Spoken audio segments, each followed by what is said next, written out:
I'm Enrique Gonzalez Müller, and welcome to Are You Listening?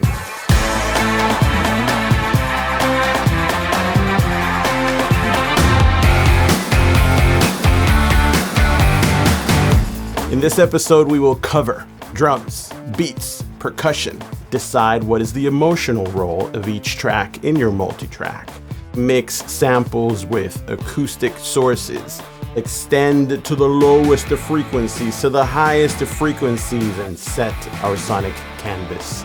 Remember, check show notes for tools, episodes, and resources as we move forward. Let's go get the best drum sound ever! What is the best drum sound ever? There isn't a gospel, this is the kick drum sound or the snare sound, right? It depends on genre. What part is being played by the drums or the beat or the percussion in the different sections across the song. So the first thing we're going to do is inspect the multi-track to see what sounds we have been given section to section and understand what is the role of each one of these parts. Try to assess who's responsible to give us the low end, who's responsible to give us the top end sheen, the attack, the punch, etc., etc. And then also dream up of, yes, we hear what we have, but what could it be? So I will play from verse 1 through the interlude, so right up against verse 2, and that will give us a great idea of basically the entire arrangement of the song. I will do so only drums and vocals so that we can really focus in on the sound of the beat and the sound of the percussion. And I would like for you to, along with me, get an assessment of what we have been given and what could it become. Here we go. Took your name off my guitar strap and threw out your non-fat. Got back on my Prozac.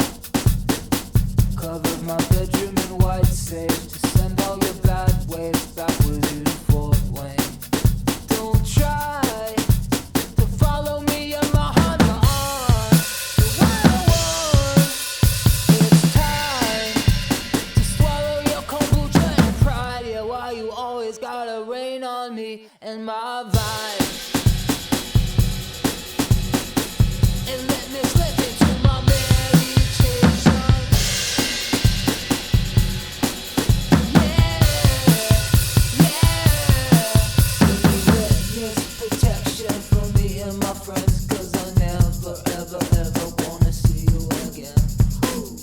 In a very macro sense, this track, I think, to its intended audience, not us engineer types, but to the intended audience, it wants to feel like there's a live drummer playing. Of course, we know that this drum beat is made up of parts. But our mission is to try to make these drums sound like there is a rock drummer playing. But is that so? One of the things that I find about this track is that it's reminiscent of kind of 90s rock, which I think is awesome. But I think to give it a bit of an edge and have it really speak in the current landscape of pop, indie, rock music, we should really add some samples and make this, dare I say, modern and current. We should really keep the rock in those heavy pre-chorus and choruses, right? So here, in this first half, which is the same sound as the verse, I think we can keep very stylized, crunchy, and maybe the samples that we choose could help us attain some of that weirder character. But when the heavy part comes there, it's more of a traditional rock sound with longer snare tails and deeper kicks. Check it out.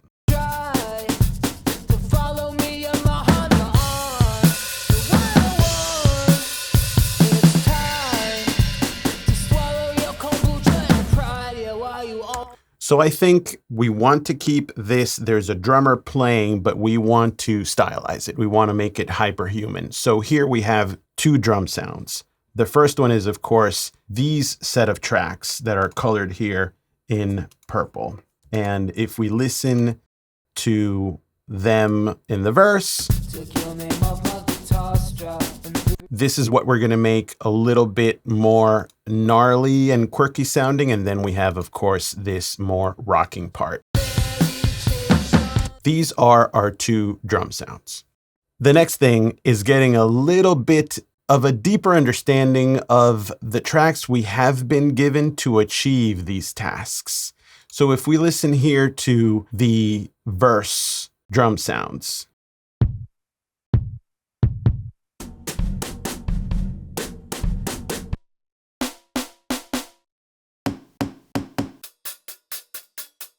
here in the verse, this kick drum sample is the sample that should have the most amount of low end, but I know that I do not want to let the cat out of the bag with the fullest extension of 45 hertz in the verse. I am going to save that card of full frequency low end expansion to the chorus. So if we go and listen to the heavier drums in the chorus, and in solo, snare. Then we have these floor toms. Then hi-hat. Cymbals, this crash. So you guys see that this is quite piecemeal, but in a great way, because when you put it together, it sounds like a drum kit. Basically, all of these kicks and all of these snares need to be replaced because the sounds that we have are good, but I don't think the sonic rubber band is going to stretch it enough to sound like the fat, long snare that I want here. I'm saying that I'm going to replace kicks and snares with samples. The only other note here is that these overheads are going to be burdened, if you will, with the top end of the entire mix. So when we go and listen to this section, we know that the low end extension is going to come from the kick, but the top end will be a mix of this hi-hat track, this overhead track, this ride. But then over here, we also have a shaker. And in some spots, we have a tambourine. So I'm just making myself a mental note. My low end extension really comes from the kick drum in the chorus. And my top end extension, the highest frequencies I will achieve in the entire mix are coming from cymbals, shaker, and tambourine. These are going to be the tracks that most efficiently are going to get me that low end that I need and that top end that I need. This is the assessment, the emotional assessment of what we've been given and what sounds are going to be satiating what roles as we try to get low end extension, top end extension, and overall vibe. And now for the happy moment we've all been waiting for, drum samples. As we just saw, the drums in this particular mix are a beast. There's a lot of different moving pieces, but this is what we have been given. Some of these sounds of these drums just don't, between you guys and I, they don't quite cut it. So I will go and find samples from my arsenal that I can improve upon what we've been given. So if we start at the verse, let's start with this kick. Not very flattering. And what I'm looking for is samples that will not give away all the low end, and I want them to sound quirky and crunchy. So I have settled upon these two. This track, fortunately, is quantized, so I was able to easily put them in, but the thing that I'm making sure here is all of these samples, which in this case are these two that I'm about to show you, are perfectly aligned with the performance. This could be done maybe with a plugin that you put in that fires a sample every time a kick drum hits. Personally, I like to see them so that I can move them around if need be or treat them in creative ways. So the first one that I have to complement this kick is this. And I love that it sounds nasal and weird. And where did I get this kick? I got it from a loop. And this is what the loop sounds like.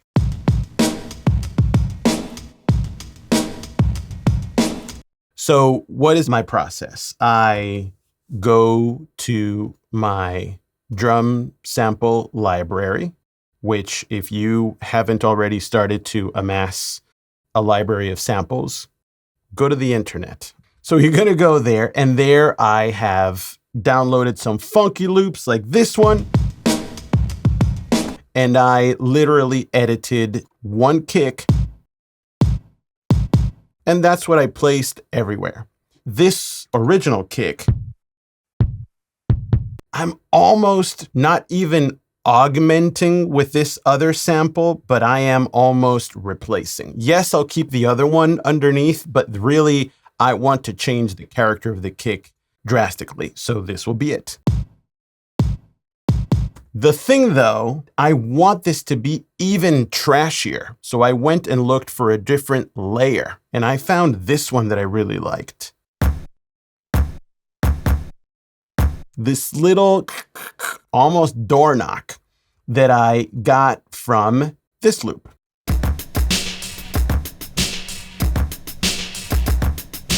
So I went and I edited this down. If you see, the beginning of the sample is right at the edge of the clip.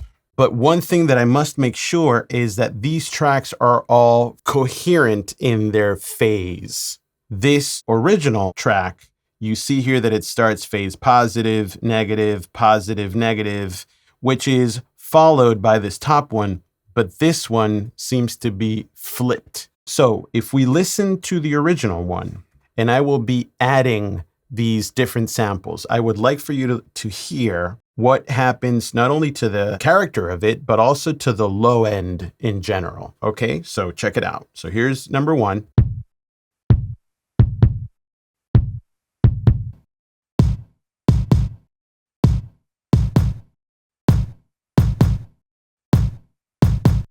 A lot more character, but I'm already, because I saw it, I'm wary of that phase relationship potential issue. So here I've added an instance of relay, which I can use to phase flip. So let's see if this improves it or maybe not.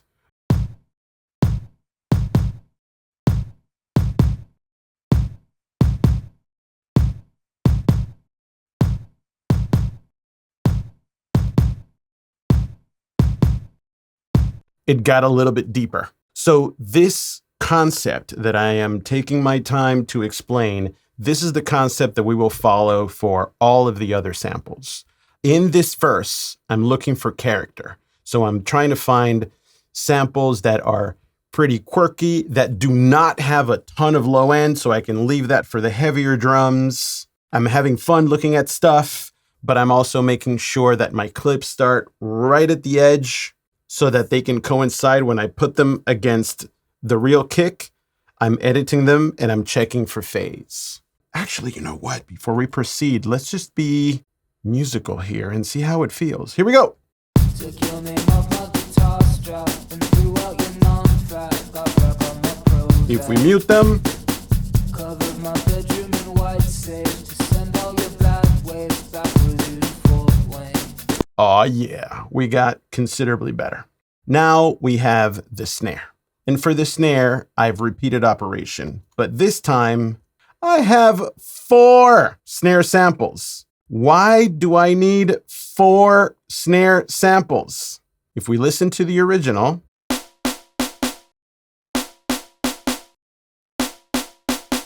I basically did the same thing. So I have two main snare samples that together make up one sound that I really, really like. But then I added two additional ones, which are going to be special accents. So again, this is our original. And this sample. And then I found this other sample. And I like this muffled rim shot, kind of quirky, wounded sound. And then the other one that just sounds a little distorted. I love that. And again, it's following the same exact concept. So if I mute these two and then pop them in so you can check them out, here is the before and after.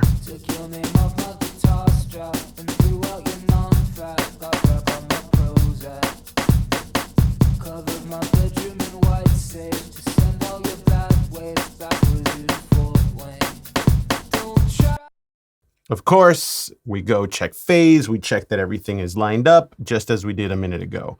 But then we have these two other samples. And these samples, I'm not even going to play them for you. I'm going to play the section. And then we're going to talk about what I wanted to hear, and then I'm going to unmute these so you can check them out.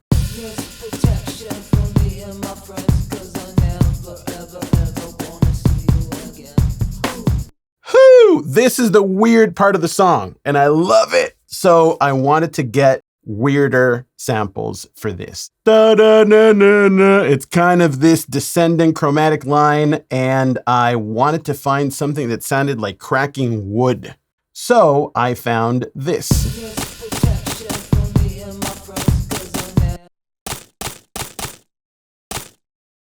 And because wood is the theme, then I also found this one.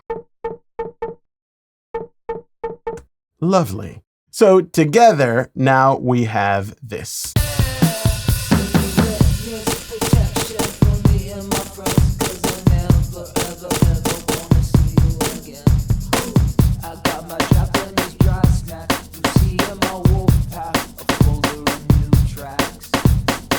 And to me, this is already sounding way more inspiring.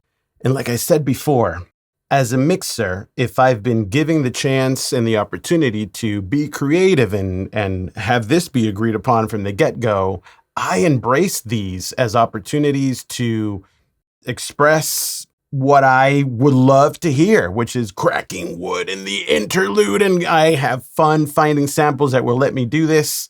I'm loving this. So let's go listen with and without, and then we're going to go work on the choruses.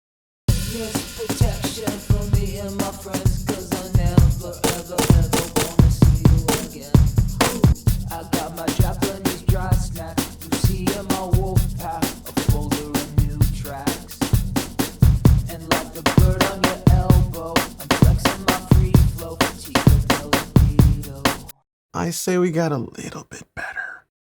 Now let's go dive into that chorus. So the kick, we have this. We remember that it was a little bit noisy, and we are now grabbing this opportunity to burden this kick drum sample or samples with the low end. So here I found these two. This is the first. This is the second. So what informs my decision of getting these? Again, what do I want to hear? I have this. We don't quite have enough low end, and it doesn't sound modern enough. I went and looked at my drum sample library and went through my kick drums and auditioned.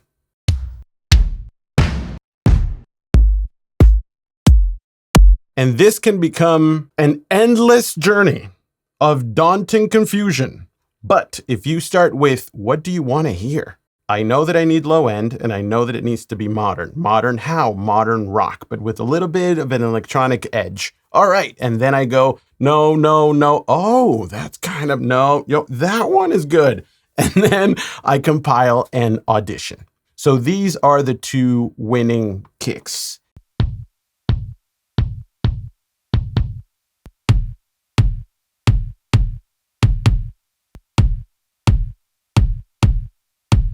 sounding better, but when I add them, the low end feels weird. Our phase relationships might be a little bit compromised. So if we look here, it's tough to see with these waveforms, but I'm still going to do due diligence and flip the phase on these samples to see what we got.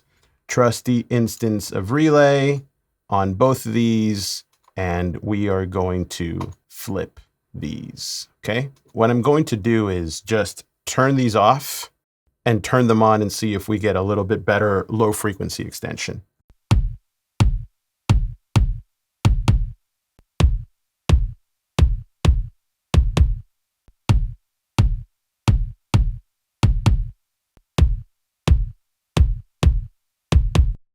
It changed drastically. Without the phase flip, it sounded a little bit more nasal. This really ballooned in the low end. So make sure to always check your phase. And then to wrap this up, let's go and check out the snares. We have our heavy snares in the chorus. Let's check them out.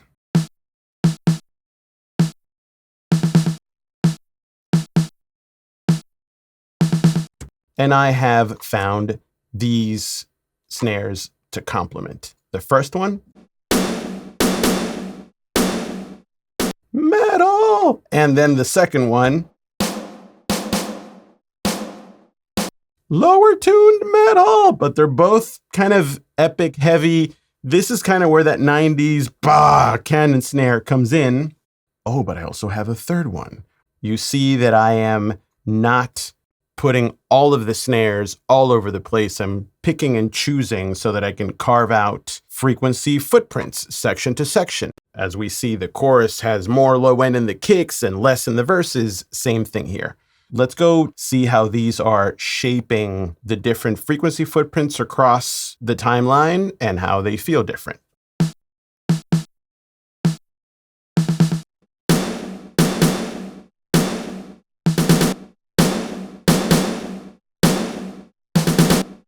I'm going to do this one more time. And when I add this second one, especially, just hear how the main snare, which is my main sample, just changes character. So again, I'm choosing this second sample so that together they make up one sound. I find one sample, it doesn't quite have the low end body, and I find another one to fit together and make that one sound I'm looking for.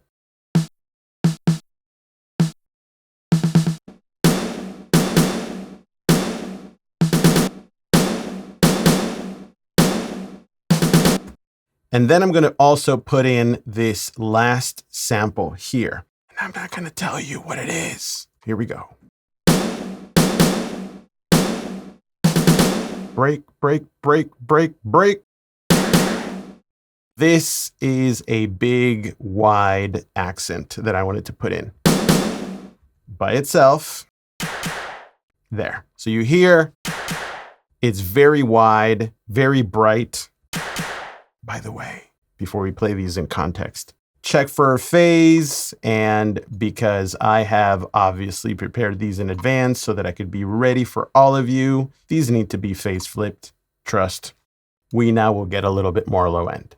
So now that we have all samples in there, I am going to play you the pre-chorus and the chorus because they have both the smaller sounds of the verse and then the bigger sounds of the rock.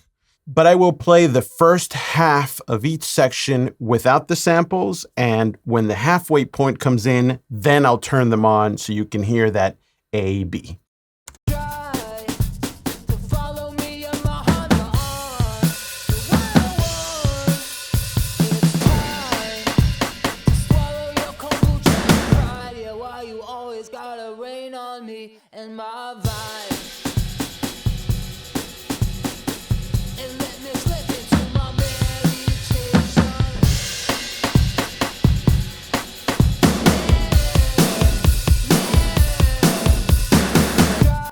This is starting to inspire me. And that kind of daunting feeling of, how am I going to get these drums to sound? They already sound great. Yes, if we maybe had acoustic drums and that's what we were going for, we would take a different approach. But I do want you to think about the concept of Who is responsible for providing the low end? We go spot that track and we process, or in this case, sample augment appropriately. Let's proceed with drums, focusing on the core, kicks, and snares.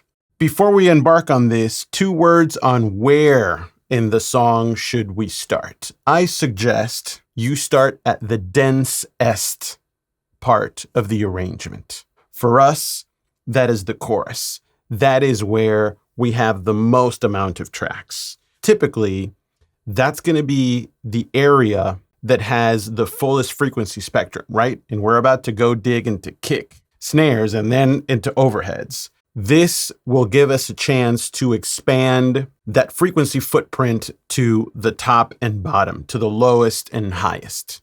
If we manage to get, in this case, the chorus set, chances are when we go to the pre-chorus and the verse, when things are not as dense, things will fall into place. It's much harder to go and make your sounds huge in the verse, and then when you get to the chorus, there's no space for stuff. With that in mind, we have the chorus, which is this.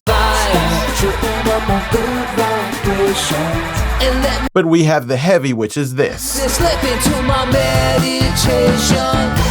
I am going to loop this area of the track.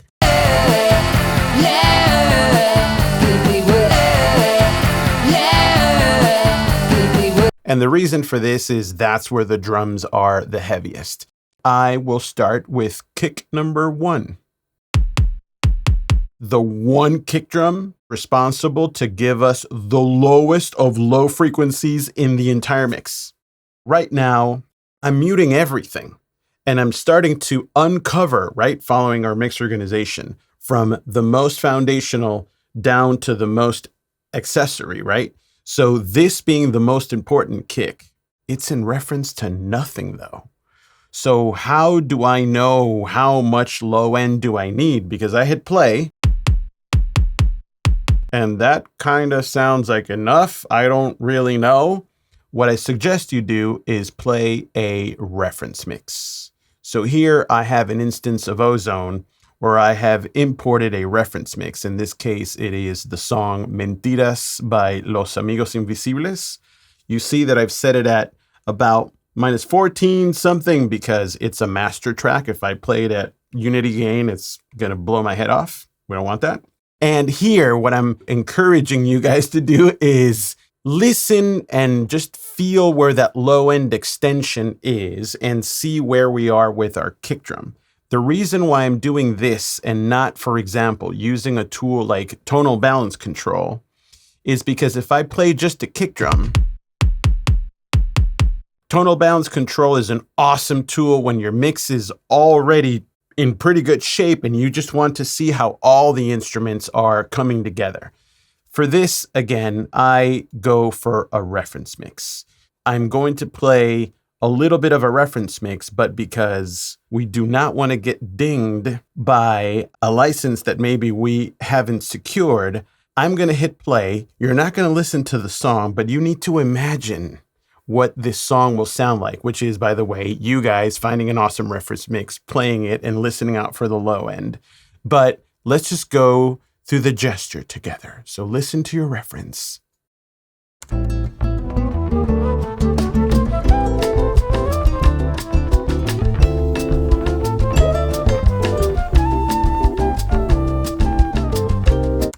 Got it.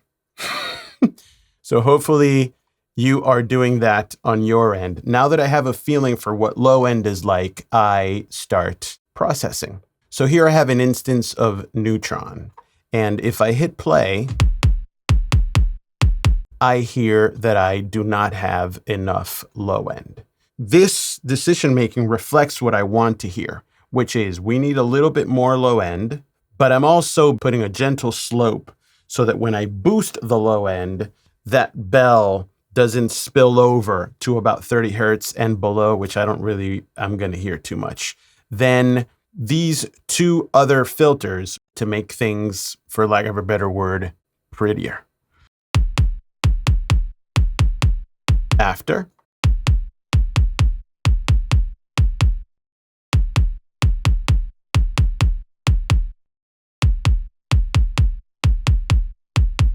And this is kind of a weird part of the mix because right now it's in reference to nothing. In effect, we are mixing in solo, which is strange. So here I'm kind of doing my best to match the low end to my reference and make it sound good. But now we move on to the next step, which is when mixing actually starts. Now we're going to put in our second sample. The purpose of this second sample is to complement the sound of the first one, to add a little bit of a mid-range knock. So when I unmute, don't try to listen for it. Try to just listen to how the sound of the kick drum is changing and what is positive about it and what's negative about it. So here we go.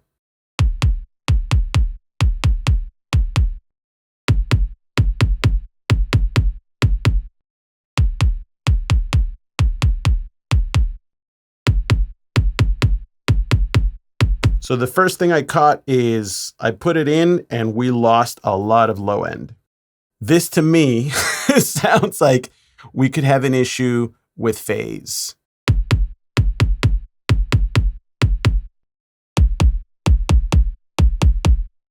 We uncovered our phase issue. I'm going to bypass this again. And when I put it back in, just refresh your memory on, is it sounding better? Is it sounding worse?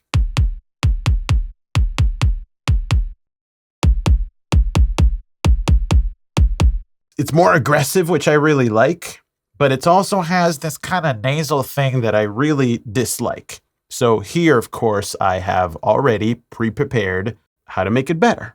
Let me exemplify. I'm going to make a copy of Neutron, and I'm going to bypass a safety, and I'm going to go for this one. So here, I already know that there is a lot of 800 hertz that I do not want to hear. I'm going to go put this back to 0, and I want you... yes, you, to try to hear in your mind's ear what's not awesome about it. And we know that it's that nasal thing, right?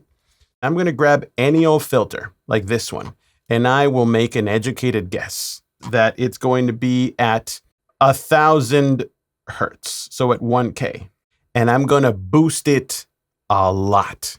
And that boosting a lot is going to be me trying to match the sound in my head that I do not like with my educated guess by exaggerating a lot.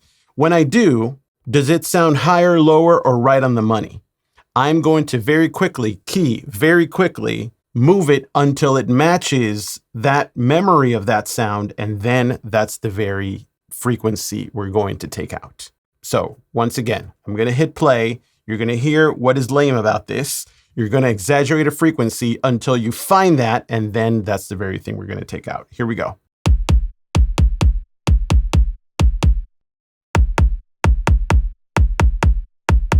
It sounds higher than the nasal sound that I want to get rid of. So I'm going to very quickly do this again, but I'm going to move until I go, no, it's that. That's the sound that I don't want.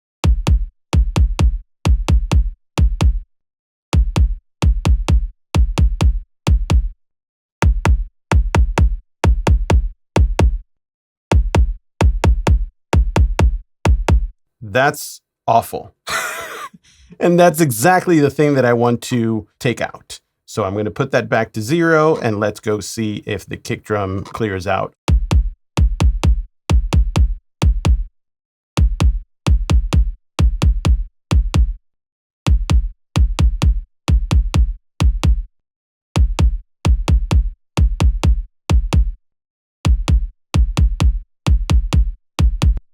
Way better.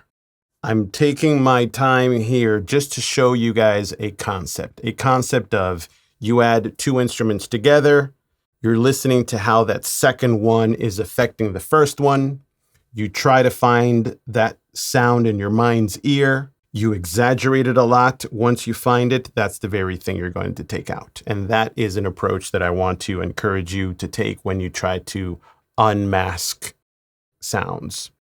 Then there's a utilitarian move here, which is there's a lot of low end here. So I am just going to shave off low end so that this first kick drum can really gain some clarity by not doubling up.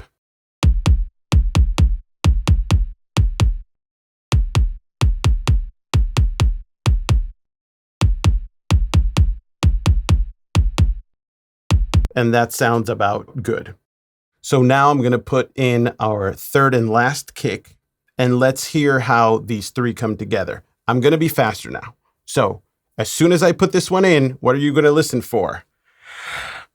Not necessarily this new kick, but how it's changing the sound overall. And that will inform what we tweak. Here we go.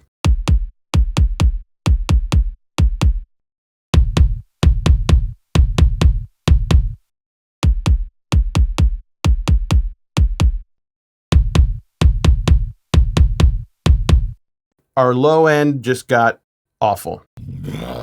Ballooning low end, and also the mid-range is kind of funky. So following the concepts that we already spoke about. Here I'm shaving off everything below 145 to get rid of that rumble, and that little kind of nasal knock that I found after doing what we did, I took it down.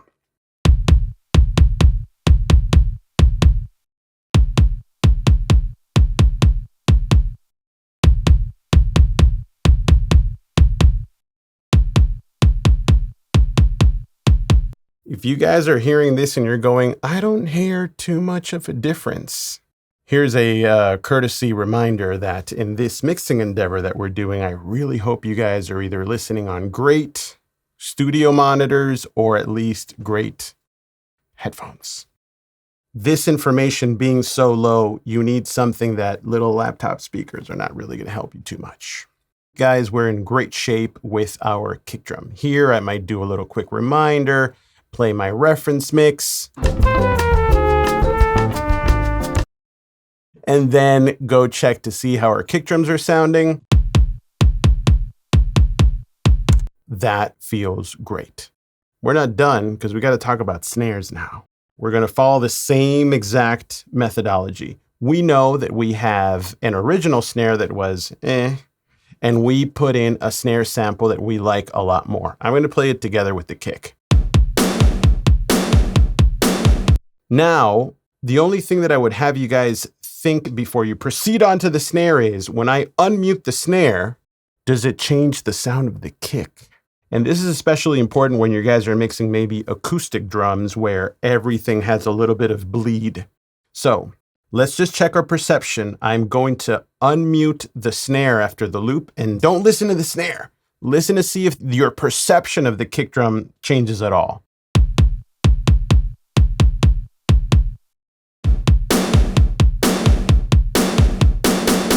It's surprisingly good. Similar to before, this is the main snare. So here with this first sample, I'm just kind of looking out for, does it sound, for lack of a better word, pretty or not? Because it doesn't have any egregious issues to fix. Here I have an EQ and I have a transient shaper, which I'm going to both turn off. But you can see here that I have a little bit of a boost at 160, a little dip at 700, and a little bit of top end here. Let's listen to it and see what are the shortcomings, and obviously these are going to be the answer to those shortcomings. So.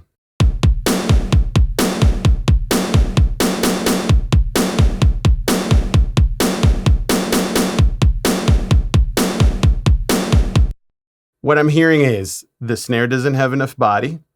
It has a little bit of a harsh mid-range kind of nasal thing. And that is exactly what I'm doing here. So just to expedite, the process is just the same as we did with the kick, right? We want more body in the snare. I'm going to hit play and I'm going to grab this filter. Pre-imagine, what does body in this snare sound like? And then I just want you to grab a filter, make your uneducated guess, right? So I'm just going to bring it up at around 1K, which of course is going to be too high. And then I'm going to sweep very quickly until I find that's the type of body that I want. Here we go.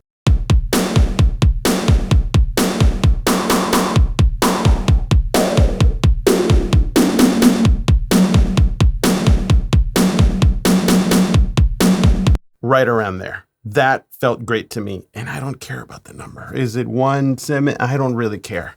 And I take this approach because right now it's the main snare. It just needs to sound great to me. So this is, now I'm finding, how much do I add?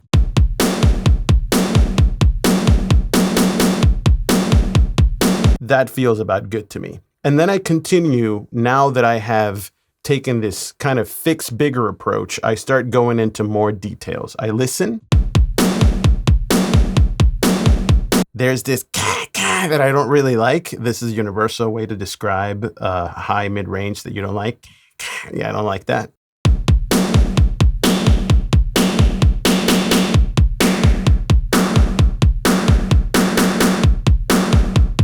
That stuff right there, yuck.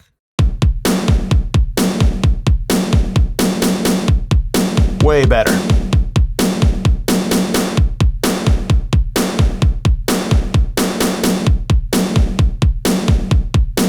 So this is the general approach we covered and that I'm asking you to take. Now let's go on to a transient shaper. This is a little finishing touch because I want this basically to have a harder snap. So I just dialed to taste. I want a little bit of a louder pop, and then that I want it to kind of curb a little bit more.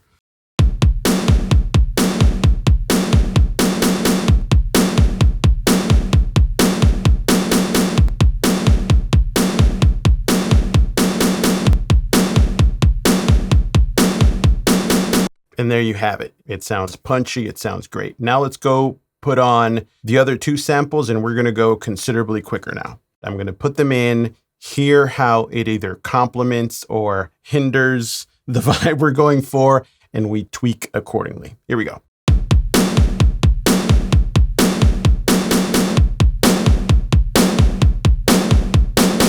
Seems like we lost a little bit of low end. Yes. So here I had spotted we need to phase flip, and I also want a little bit more top end attack to it.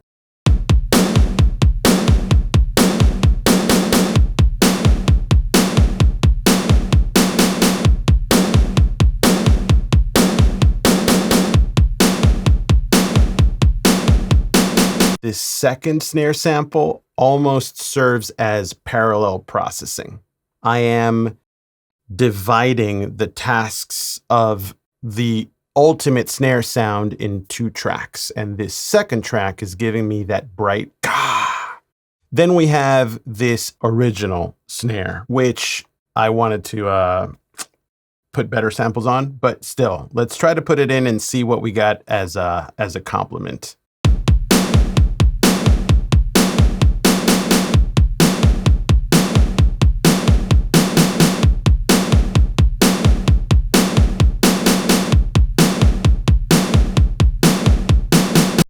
I was all hater up in here, but it actually sounds kind of all right. It adds this body that I'm really enjoying. It's a little too much body, but I'm digging that. So I'm doing a little bit of a cleanup and taking a little bit of resonance out.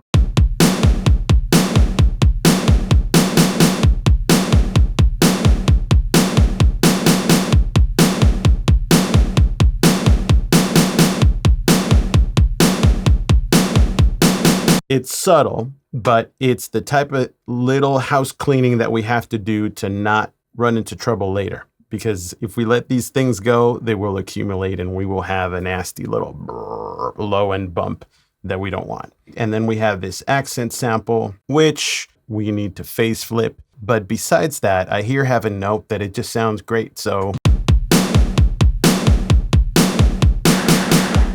and it does. One more time. So there you have it. Our choruses are done as far as kick and snare. If you guys are feeling a little tired, like this is a lot to take in, it is. Welcome to mixing. But I think I'm going to bypass all of the processing, and then I'm going to put it back in so we can listen to what the processing is doing across the board and see what they're adding up to be. So here we go.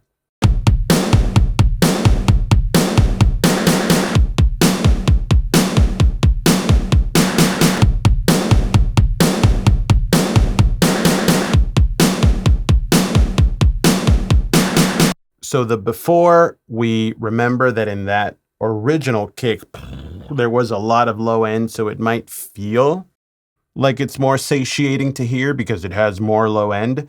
but we know that if we deploy that much low end, we're going to get in trouble. We already checked with our reference and we are in a great spot and everything just tightens up.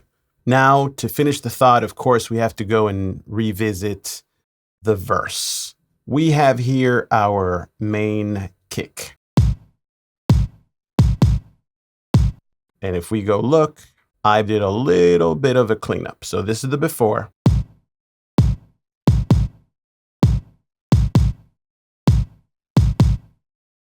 Good. And again, the chorus was the heavy hitting, we need the full frequency spectrum. This can be quirky. This can be more nasal and weirder. So I do want it to be a little bit punchier. I'm putting this Elysia Transient Designer, and you see here that I'm adding a little bit of attack and cutting down on the sustain.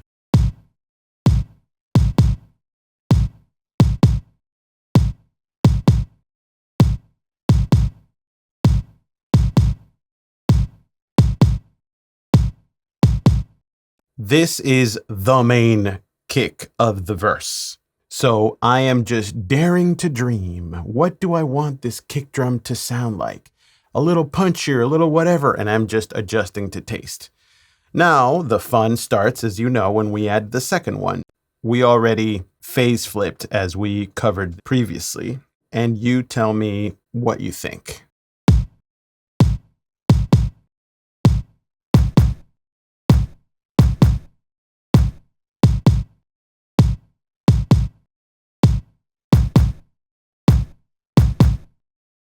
So it's a little trashier sounding. Here, I'm doing a little bit of house cleaning. So these are great. Let's now put in the original kick.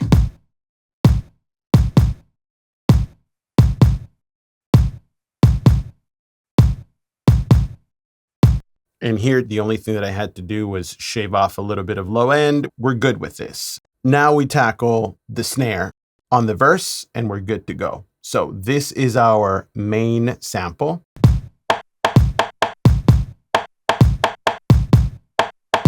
But what do we have here? I've added a whole mess of stuff. I'm going to turn these off. And this is where we started. It's a little thin. So the first thing that I did was try to get a little creative here, and I put on Sculptor. And let me just make a confession. I was playing around with what does Sculptor do? And I went to the presets and it has a bunch of stuff. And I just chose voice because who knows, that might be interesting. And I have a sound in my head and that sound is darker. I just played around with this just to get to know it. And I found this that I really like. Check out what it does.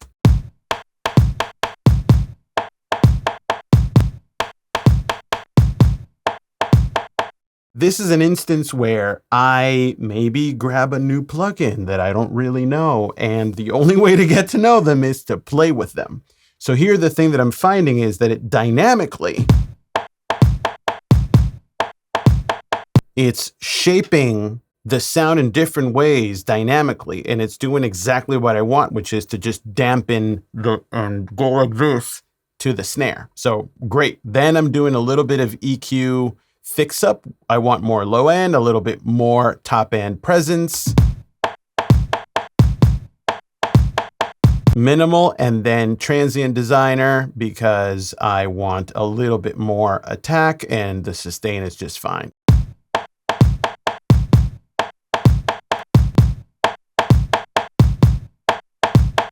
And that again, when do I stop? When it's kind of satiating on this first sample. Then we put on the second one. And on the second one, I already have, as you will see, a little bit of distortion, which I will bypass so that we can hear how it used to be.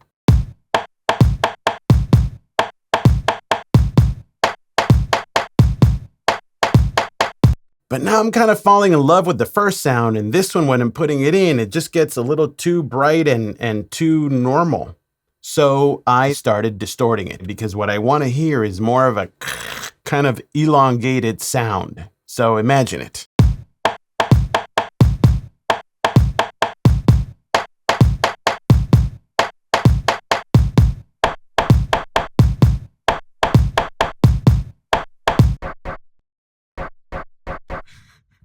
It got really weird, but it got really good. So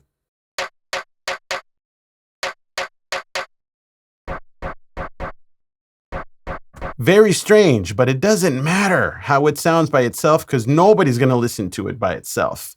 I unmute it. It gets a little grittier, which I like, but it got very, very bright and it's not as dirty as I like. And I just tweak to have this second track symbiotically make the sound that I want. And then finally, I have a little bit of house cleaning here because it does add a lot of low end.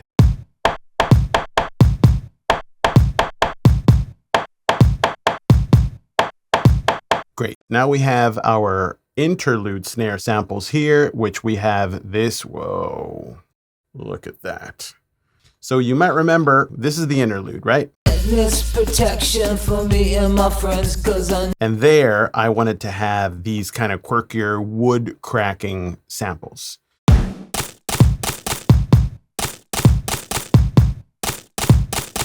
It's a little too bright. It jumps out too much. So take out the top end, take out the low end, and put that mid-range bump.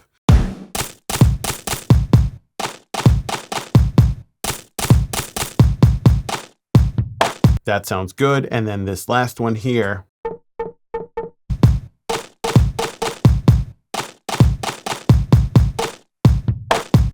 Oh my God, I forgot the main snare sample. We're going to put it in and see what it does to the track.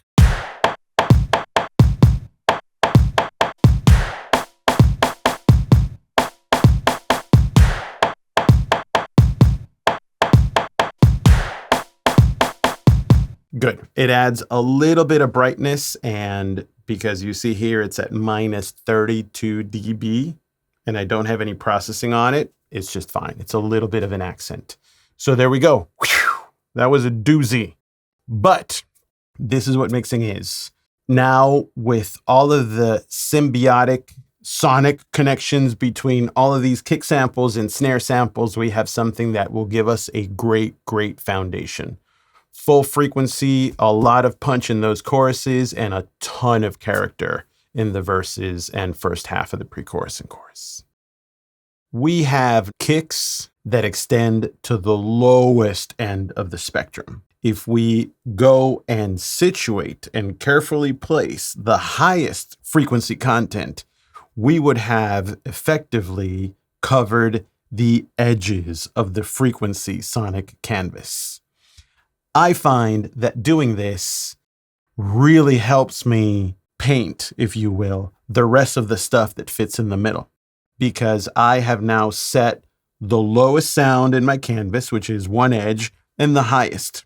We're going to continue with the chorus. Why? Because it's the dense S part. The thing is that the chorus has two halves. This one, and then the rock. So we're going to start with the dense S part, which is the heavy. And we have a slew of very different bits giving us that top end. So the first one is this overhead. We also then have this live ride, which in this section is not playing a whole mess of a lot. Then we also have this hi-hat. This crash, then this crash grunge thing that happens later on. So the main player here, of course, is this first overhead track.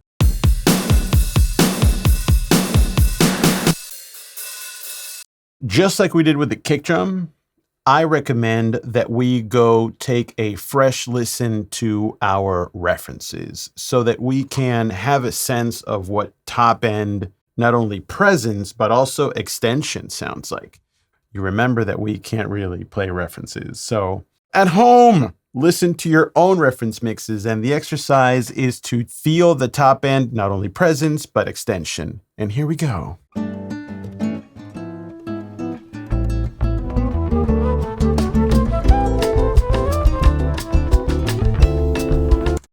And there you have it. So Now that I have a feeling for what top end really should sound like, I go and listen to mine. And from the gut, I can tell you that we're not super far off, but we are a tiny little bit duller.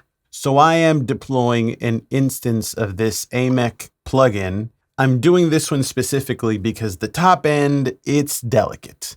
Once you start getting into high frequencies, things can start to deteriorate quite quickly. And here, I typically go for a plugin that is classy and elegant and deals with top end in a way that is not going to destroy and make the brightness in my mix all brittle.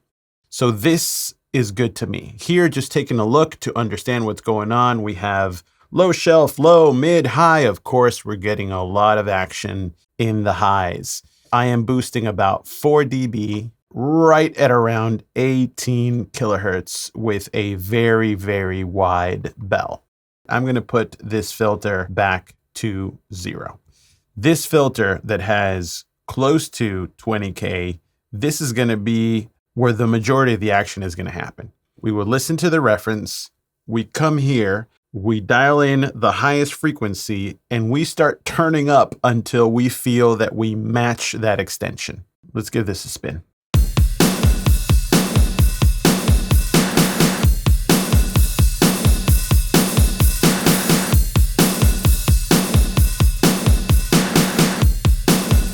How do we know where to stop? I would encourage you again, listen to your references, get a feel for it, and then turn this up until it somewhat matches. The thing though is that when you do, which right around +4 sounds good to me, now things got considerably louder.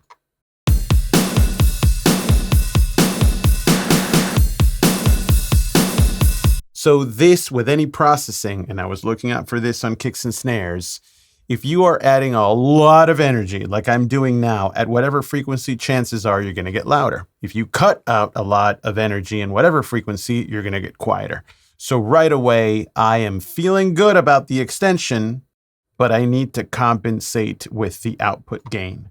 This not only will keep my rough mix feeling great, right? We worked so hard on getting that rough to sound awesome that now we make something louder and the rough mix obviously is gonna go away. We are now safeguarding that those balance relationships are still there, but also if you compensate your output so that at least your perceived loudness remains the same, and the only thing that changes when you bypass and activate is the overall resulting sound, you will also ensure that the next plugin in the chain is going to receive input level that is not going to be super quiet or super loud and potentially distorting. Now let's go and listen to the before, see perceived loudness now that we have our bump as we wanted.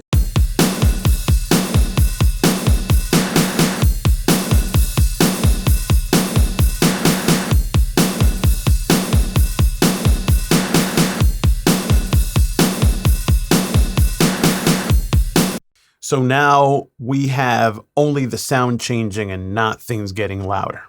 Then I just did my biggest fix, and now I go on to sculpting a little bit. If I listen to this overhead track, there's this kind of sound. This is the universal way to describe low mids that you don't like. So that's there, and I don't like it too much. As we did with the kicks and snares,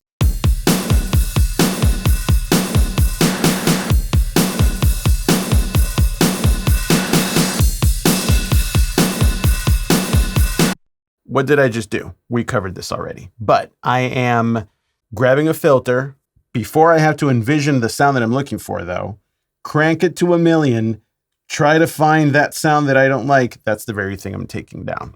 So this is now at around 1K.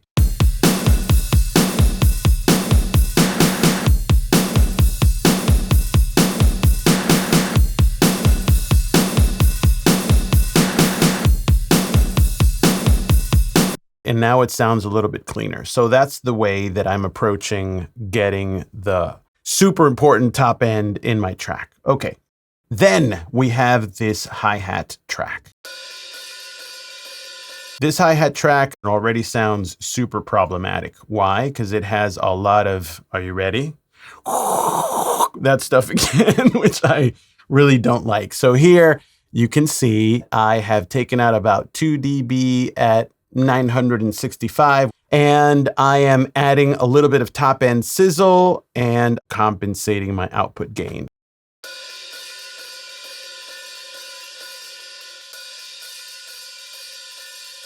Just a cleaner sound, and if I pop it in here, those overheads that we just did a second ago, that's going to be the big bright sound. This should just give a little bit of extension towards the left, so spatial extension, and it shouldn't muddy up the track. That's what it should do. Let's check it out.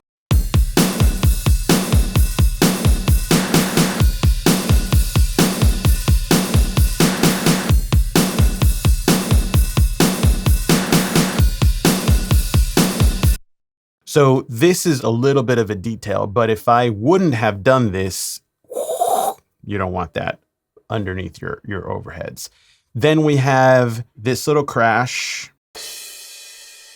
And here, just a little bit of house cleaning. Take out the low end and some resonances that I did not like. After, not such a huge difference. But again, these things, they do start adding up. Trust me. And now we just have this live ride, which seems to be taking up a lot of real estate. So the beginning of the chorus, the top end is coming from this live ride and the shaker and the tambourine. We need to make some decisions here. If we listen to this ride, and now let's go listen to this shaker, which is panned to the same side as the ride. And then we listen to this tambourine. Okay, this is my executive decision. I am going to make the ride and the tambourine be more symmetrical in their top end. So when the chorus comes in, I want them to be wider, tambourine on one side, ride on the other, and I want them to be bright. The shaker, dude, sorry, but the shaker's going to have to find a different frequency footprint to occupy. And trying to be musical, the shaker gets a lot of play in the verse, and the verse has got to be quirky. This is a good coincidence. So I am making an executive decision to make the shaker dull so that the verse can be duller and weirder in a good way. And then the chorus can be bright. And this now has determined our moves. So let's go back to this ride. And here I'm adding a ton of top end, +8 at ridiculous o'clock, 25. Can we hear a 25K? Here though, I'm having such a wide bell that I'm just going for full on brightness and the air up there, if you will. And I am cutting out a lot of dirt at 500 and 680 respectively, knowing that this one track, along with the tambourine in a second, is going to take the top end. This is why I've done this. Let's listen.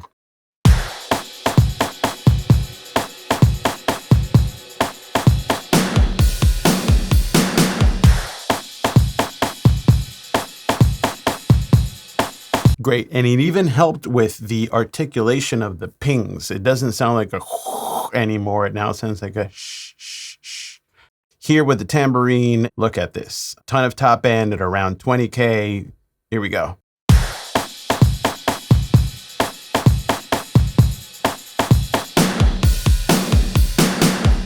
That is considerably brighter and considerably more symmetrical. That sounds great.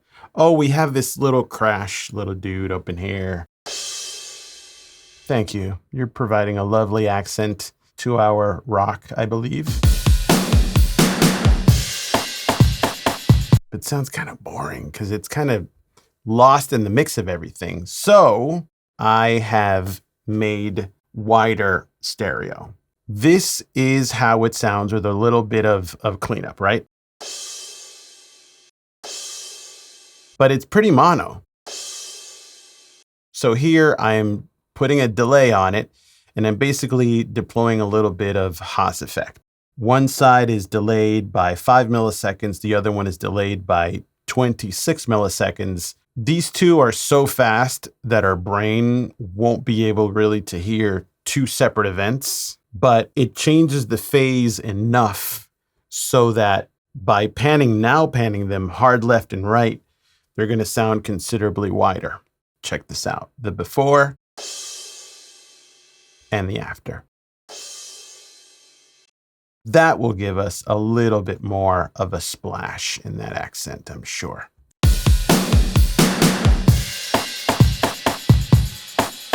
All right, we're almost there. Stick with me. We have to do them verses. We have the overheads, the main high frequency providers of the verse, right? Remember how we were limiting the low end of the kick so that we can save that card for the big chorus? We're also doing the same for the top end. So I want my top end not to be the brightest in the verse. So here, about 17K, which is still pretty high. And I'm adding about 6 dB with a little bit of cleanup. Let's see how this sounds before and after.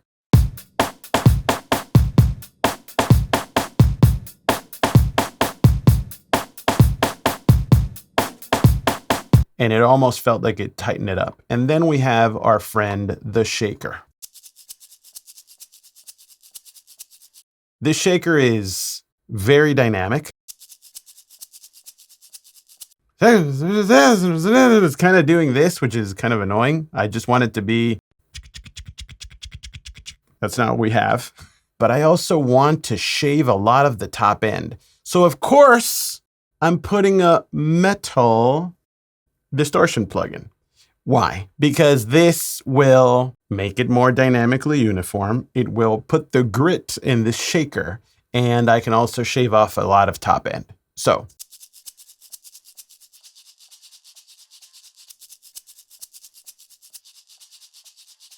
quite different. Maybe I need to compensate the level a little bit better.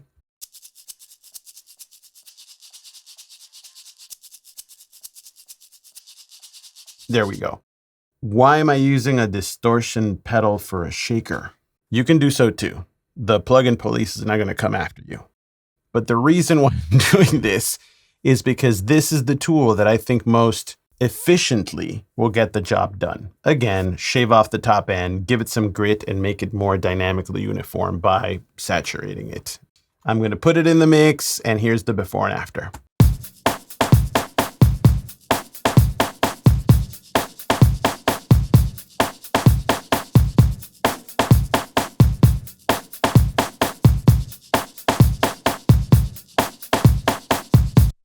I want to do a very quick bypass of all of the top end in the pre-chorus. Let's actually do half of the pre-chorus. And here I'm going to bypass everything, do one loop without, and then the loop with.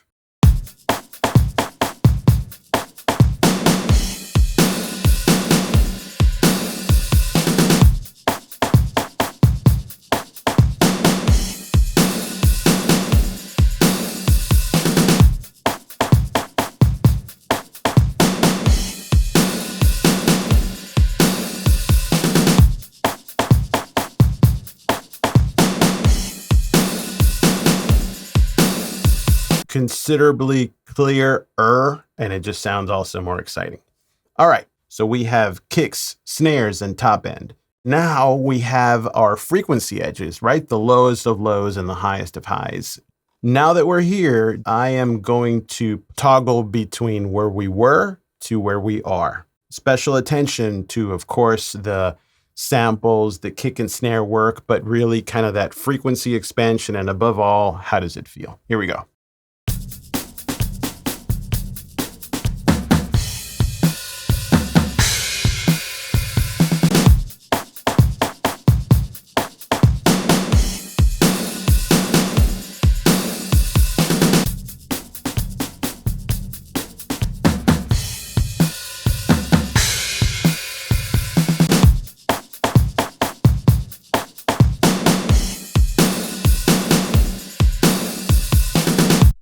Now that we have our low end extension ready to go, our top end is fully set and we have some character with those snares in the middle, we're going to pepper our beat arrangement. We have this floor tom at the chorus. The tom is just a low end accent. I want it to be thunderous, but I also want it to be out of the way of the kick. If we listen to it on its own, it's a little thin. So the first thing that I want to do right away is add a ton of low end. So I've added this sub filter at 58 hertz and I've boosted it a lot, and it's going to be a little exaggerated, but check it out. Now that we have a ton of gross, awesome low end here, I am going to move ahead and shape this a little. Here, the decision making, as we've covered before, is a little bit of house cleaning. Everything below 70 hertz, I am cutting out because I don't need that rumble, but I do want some of that energy that is right at 70. This super large cut at 480 will be to clean up the kick, and here is a little bit of presence. So here is the before with the sub filter, and here is the after with these cuts.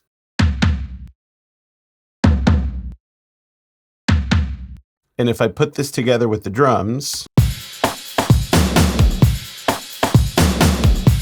they're not super loud. You're also seeing that I am panning them a little bit to the right. I just want a little bit ballooning of an accent to the right, and that's totally fine. If I crank them up,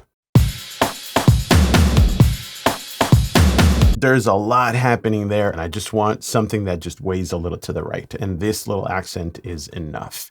Then we go to these crash cymbals, which sound like this. So I'm thinking that maybe what we could do is pan them so they're a little bit wider, give them a delay, and flange them out. Why? Because imagine it. Here's our crash as it was. The first thing that I'm doing is I'm putting a delay on it. Then I am putting a flanger on it. Ooh. And here, you hear that it has that because I am cranking the enhance, which adds that feedback to it that I really like. And then finally, as we did before, a little bit of stereo separation. So here I'm adding a delay that has 5 milliseconds on one side, 22 on the other, so fast that we go from this to this. So it gets a little bit wider. And that, in context, will give us a little splash that feels like this.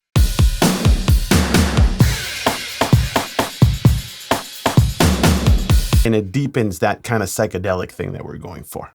Moving on to the last two bits, which are these claps that happen in the solo. These claps are going to add a lot of character. We go from the bridge, which is this. These accents. And then in the halfway point,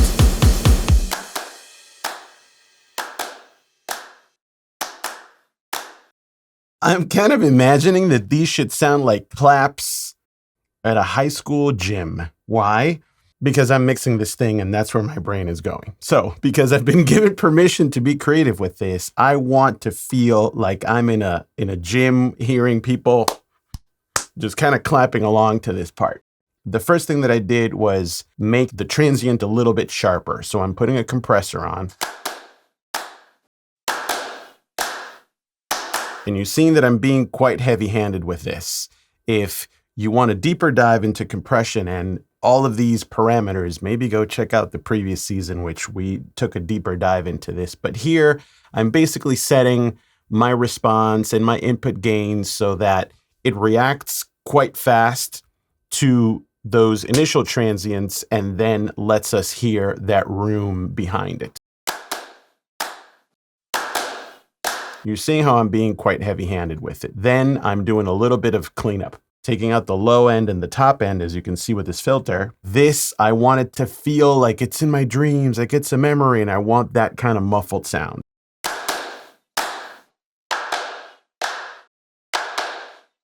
This is putting it in a little bit of a more stylized box, then a bit of space. Here, this plugin stage, you can do a whole mess of stuff. The thing that I'm leaning on here is this module here.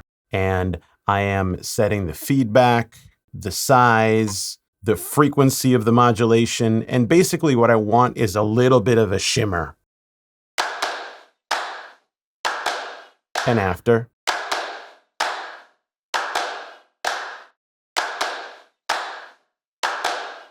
It's not a lot. It just adds a little bit of a shimmer in the back. And here, finally, this EQ, if we listen, I will play without it and then with. This is kind of, the sound is where it is. This is the cleanup now. So this is before in context.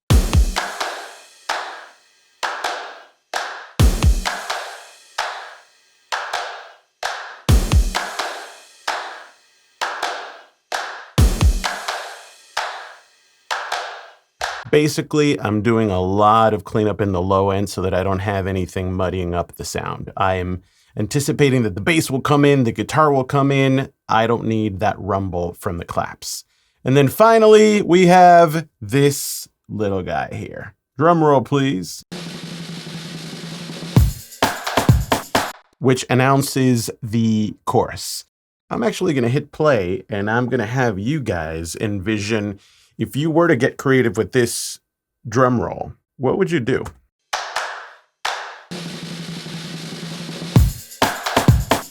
So what I'm going to do is I'm thinking that this could have a little bit of modulation so that this flat thing can become a little bit more.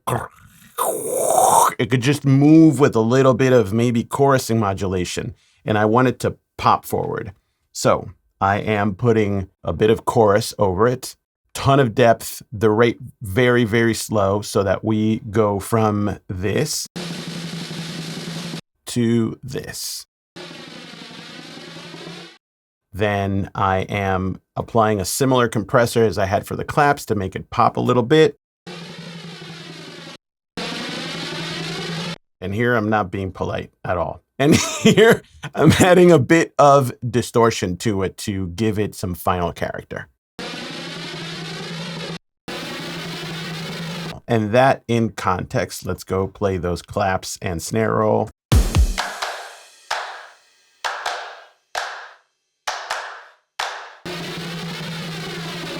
So this marks the end of all the pieces of the beat put in there. We have, again, punchy lows, crispy highs, ton of character in the snares, and now we have all of this little bits and pieces that are adding a ton of character. We're almost done. Are there any finishing touches that we could apply? We could always use a little bit more punch. So the thing that we're going to do first is add a little bit of parallel processing to give these drums a little bit more punch. So what is parallel processing? You have an original, you make an exact copy, and you radically process that copy, bring it down in level, and then sneak it in so that you can give a little bit of that flavor to the original. It's just like having on any processor, dry to wet signal. You have it completely dry and you have then a distortion and you just sneak it in towards the wet. You start adding a percentage of that sound in with the original. So here we have our punchy drums. You see the tracks that I've highlighted. All of these I am sending not only to the auxes that I originally set up in my mix organization, but I now doubled the output. So if you see here, this is not only going to my original drum samples, but I'm also routing it to my drum parallel aux that I've set up. You can do this a number of ways. You can either send the output to two places. You can do it sending it out of an aux. You can duplicate the track. You can do it in many ways. But here, the concept is all of these highlighted tracks I am putting out of this drum parallel track, which I've set up with a 1176 type compressor, which I really like because they can get gritty and distorty and add a lot of pump. And then with an envelope shaper. So this is what we have. And I am going now to mute these original sounds. And I'm also going to mute this shaker. Shush. There we go. So now you hear nothing. But if we go and listen to this parallel track, it's just a copy of what we had. And this is now what I'm going to lovingly mangle.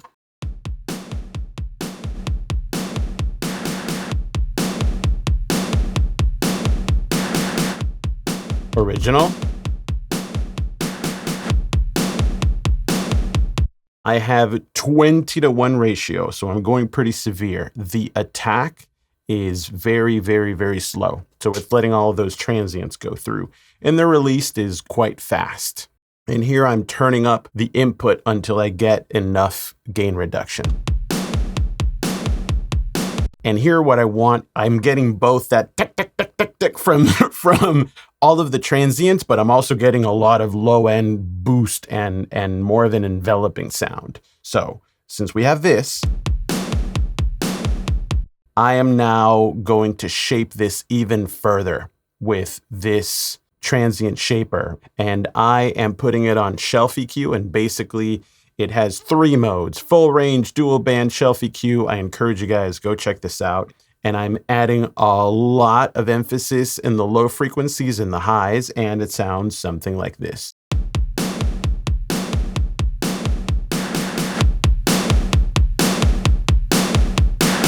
And you see that the rock, perhaps even the metal, is more with us now. So if we go and bring this down all the way, and we turn on our original drums,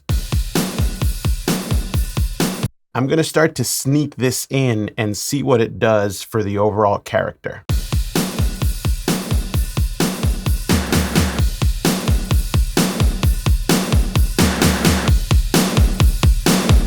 Whoa! So you're seeing that the drums start to fatten up. A little goes a long way, right? So in my cheat notes here, it was at minus 27.9. It's going to be subtle. So again, listen in. I hope you're listening on great monitoring. And this is the before. When it loops, I'll pop it in.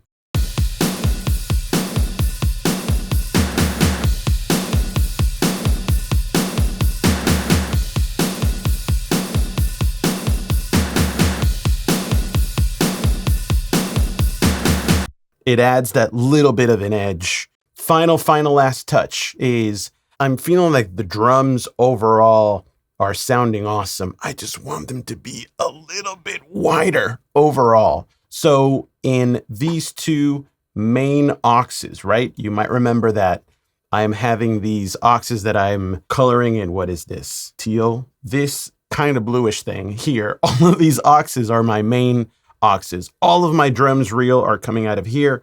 All of my drum samples are coming out of this one. And I'm adding this guy right here, the BX Shred Spread. And you see that it has what looks like a guitar head. I just love how this thing sounds on drums. Why?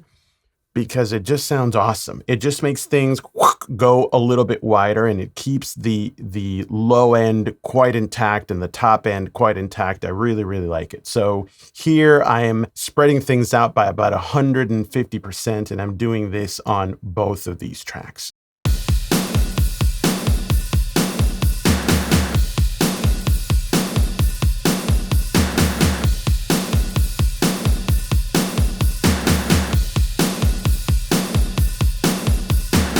Great. We're totally good to go. But of course, we will revisit these drums, because anytime you put something new, it changes your perception of what was before. So in this symbiotic dance that we call mixing, we might have to do some touches here and there, but I think we're great to go. This is hard work. We should enjoy and bask in the fruits of our labor. I'm going to play where we started. And then I'm going to toggle and play what we've done so we can hear if we made this any better. Did we make it any worse? Hopefully not. Before and after. Here we go.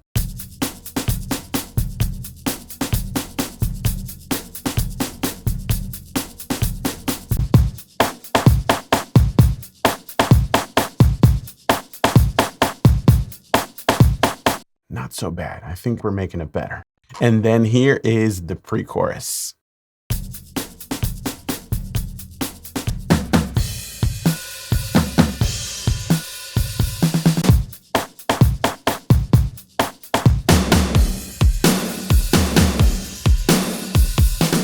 And now here's the chorus. Let's go play the second half of the chorus.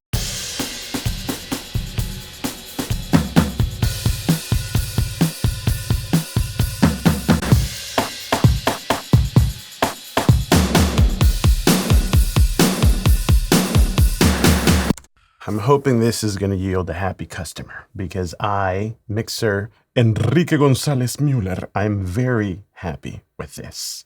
So, as I mentioned before, when we start adding bass and guitars, we might have to do some touches here and there, but I think these drums, after all of our hard work, is in a great spot. So, onwards.